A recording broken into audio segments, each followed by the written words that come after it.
¿Quién diría que una historia cuyo título significa ¿qué tiene de malo intentar ligar en una mazmorra? Fuera a convertirse en uno de mis animes favoritos. Más allá de su título que lo hace parecer una parodia, Danmachi es una historia bastante seria. Con el pasar de cada temporada, los temas que trata se van volviendo más oscuros y reflexivos. Comenzamos con una historia simple, la historia de Bell Cranel, un chico que solo quiere ser aventurero porque se enamoró de una rubia de grandes proporciones y cree que al progresar en ese mundo sus probabilidades de salir con ella también aumentan. Sin embargo, esa es solo la premisa inicial. Bell no se la pasa pensando todo el tiempo en Ice Wallenstein. Su camino de vida se enfoca más que nada en superarse a sí mismo. Quiere vencer sus miedos y crecer como persona. En la primera temporada lo vemos enfrentarse a un minotauro para recuperar su honor, y en la tercera lo vemos cuestionándose si es correcto hacerse amigo de los monstruos que habitan en la mazmorra y que tienen inteligencia. Vemos a Bell sacrificando su reputación y el respeto de Ice con tal de salvar a una niña monstruo. Ese es el desarrollo de este protagonista, alguien que es fiel a sus ideales y por más enamorado que esté de Ice, no va a abandonar a quien necesite su ayuda. Eso es lo que lo define como personaje.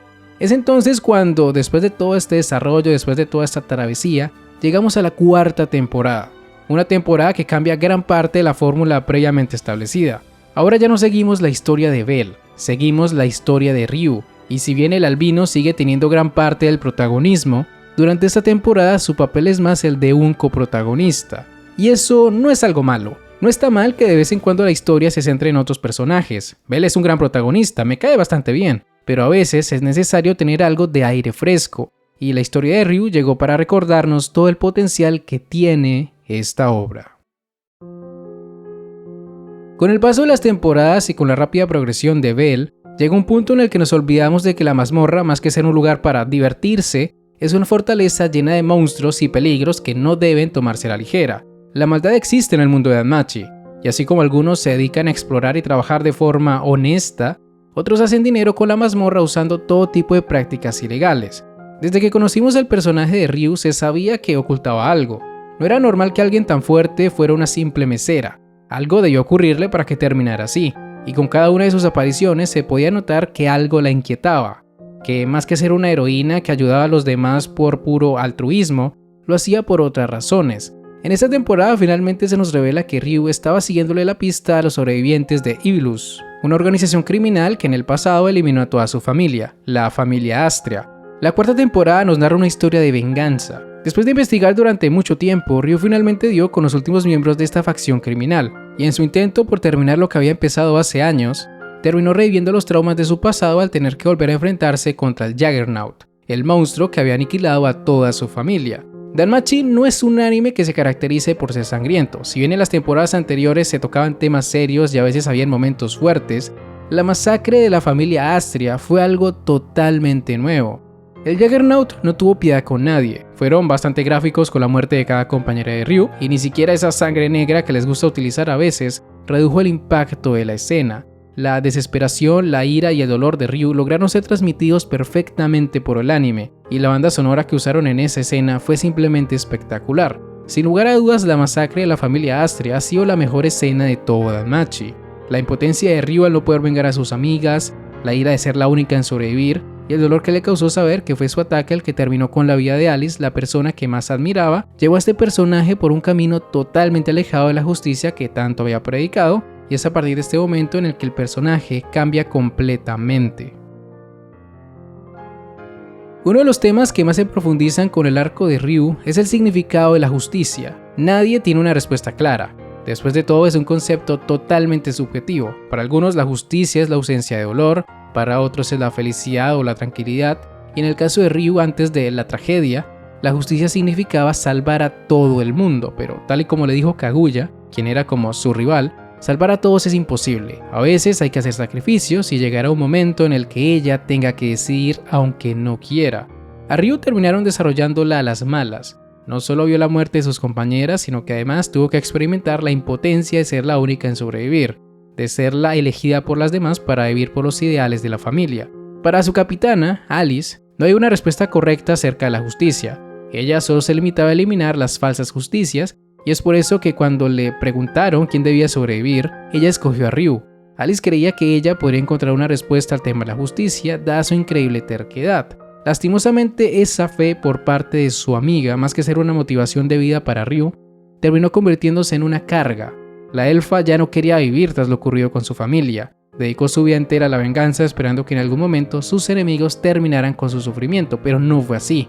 Ella continuó asesinando personas hasta que ya no quedó nadie de los involucrados con la aparición del Juggernaut.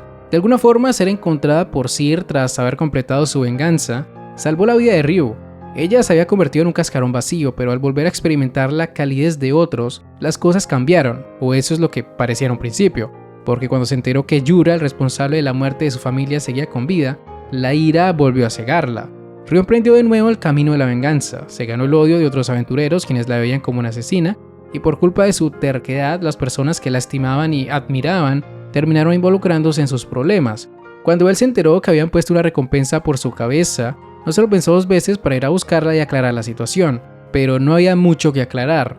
Ryu sí era una asesina, estaba matando a todo aquel que estuviera relacionado con Yura o Ibilus, y la única diferencia con respecto a la versión de las autoridades es que ella no era una criminal que atacaba a cualquier aventurero, solo atacaba a los que se lo merecían, en teoría. La cosa es que en su intento por acabar con Yura por segunda vez, porque la primera no pudo hacerlo y eso que lo apuñaló, Ryu terminó cayendo en la trampa de este. Yura volvió a invocar al Juggernaut y nuestra protagonista tendría que volver a enfrentarse a ese monstruo que le había causado tanto dolor en el pasado. Algo que me gustó mucho de la cuarta temporada, o mejor dicho de la segunda parte de la cuarta temporada, fue la travesía que tuvieron que hacer tanto Ryu como Bell para poder regresar con los demás. Caer en los niveles inferiores sirvió para recordarle a Bell que la mazmorra no es un juego de niños. Si bien se había vuelto fuerte después de muchas peleas, no estaba listo para enfrentarse a los peligros del piso 37. Cuando el chico cayó en la desesperación tras casi morir contra una cabra esqueleto, yo dije, hasta aquí llegaron, si no pueden con eso, no hay forma de que sobrevivan. En ese sentido, me gustó que la obra lograra transmitirnos esa sensación de peligro. Bell estaba destrozado psicológicamente, y en el caso de Ryu, ella solo estaba pensando en ayudar al protagonista lo más que pudiera antes de dar su vida por él. La elfa ya estaba mentalizándose para una eventual despedida. Sabía que en su estado actual no podrían sobrevivir juntos, y ya que ella quería descansar de una vez por todas, qué mejor que morir haciendo un último acto heroico. Cuando Ryu empujó a Bell en el coliseo, yo de verdad pensé que ella iba a morir allí. La escena había sido muy emotiva, con ella aceptando entregar su vida con tal de salvar a alguien. Menos mal, al final eso no pasó, porque Ryu es uno de mis personajes favoritos de esta obra y aún no era el momento para eliminarla de la historia. Aún tiene mucho que dar y no me refiero solo a su pasado o a sus habilidades. Me refiero a la guerra de waifus que hay en esta obra, porque sí, hay una guerra entre quién se queda con Bell.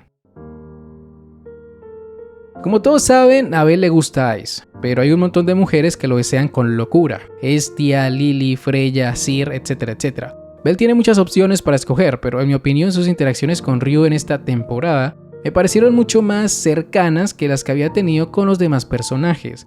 Que hayan pasado varios días juntos funcionó bastante bien a la hora de fortalecer sus lazos de confianza. Esa escena en donde Bell abrazó a Ryu desnuda representa perfectamente lo que digo.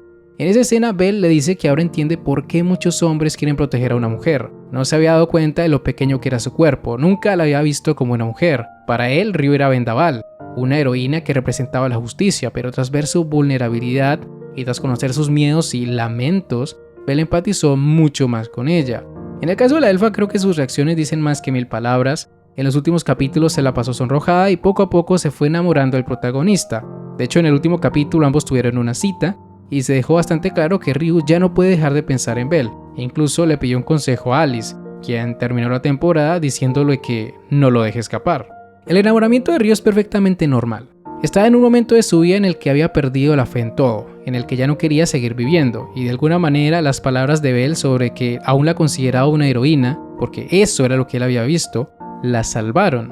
Para este punto ella todavía no se había perdonado por haber sido la única en sobrevivir, no se había perdonado por haber dejado de lado la justicia para seguir el camino de la venganza, pero ver luchar a Bell aún sabiendo que no tenía oportunidad alguna contra el Juggernaut hizo que Ryu decidiera creer, hizo que la esperanza se convirtiera en su nueva justicia. Los que logran hacer realidad sus ideales son llamados héroes. Eso fue lo que le dijo Alice. Por eso dio su vida por ella, porque sabía que Ryu era la única que podría lograr su ideal. Me pareció excelente que quien haya derrotado al Juggernaut fuera Ryu. Como dije al principio, en esta temporada tuvimos un cambio de protagonista. Esta era la historia de Ryu, una historia que inició con el debate sobre la justicia. Una historia que luego se convirtió en una de venganza y finalmente cambió a una de esperanza. Quien debía finalizar todo esto era ella, quien cargaba con todo el dolor, ira e impotencia del pasado era Ryu, y por eso fue muy satisfactorio verla destruyendo la representación de todos sus miedos. Al final Ryu encontró una verdad aceptable para ella, y dicha verdad era la esperanza por un futuro brillante. Un futuro que pudo volver a imaginar gracias a las palabras de aliento que recibió por parte de todos aquellos que aún creían que podía mantenerse firme a su propia justicia. La cuarta temporada de Danmachi fue magnífica en cuanto a la historia de Ryu se refiere. Tanto ella como Bell crecieron mucho en este arco. Se podría decir que ambos maduraron como personajes y ojalá que el autor no le tenga miedo al éxito con este ship. Sobre lo demás, Cassandra ya me estaba fastidiando con su discursito de la desesperación. Cada vez que la enfocaban solo decía eso y pues ¿qué quieren que les diga? Cada vez que el protagonismo lo tenían los amigos de Bell, la historia se ponía un poquito aburrida. No porque fueran malos personajes, sino porque todos queríamos saber qué pasaba con Ryu y Bell y resultaba molesto que cambiaran las escenas para mostrarnos la pelea contra el jefe de piso, ese dragón con CGI no muy bueno. Por lo demás fue una temporada muy redonda, la mejor de Danmachi hasta ahora. Con cada temporada las cosas se ponen más interesantes y no creo que haya problemas para que saquen una quinta temporada. Material hay de sobra en las novelas, así que ya veremos qué pasa con la historia del Argonauta. Por cierto, sé que muchos esperaban primero un video hablando sobre las temporadas anteriores, pero la verdad es que quería hablar solo de la cuarta, la segunda parte específicamente. Ya habrá tiempo para hablar de las otras temporadas, dependiendo de cómo le vaya este video, pero de momento esto es lo que hay. Así que bueno, con esto ya llegamos al final de este video, y si les ha gustado no olviden dejar un buen like, suscribirse, síganme en mis redes sociales que están en la descripción, y ahora sí, me despido. Hasta la próxima. El Psy Congru.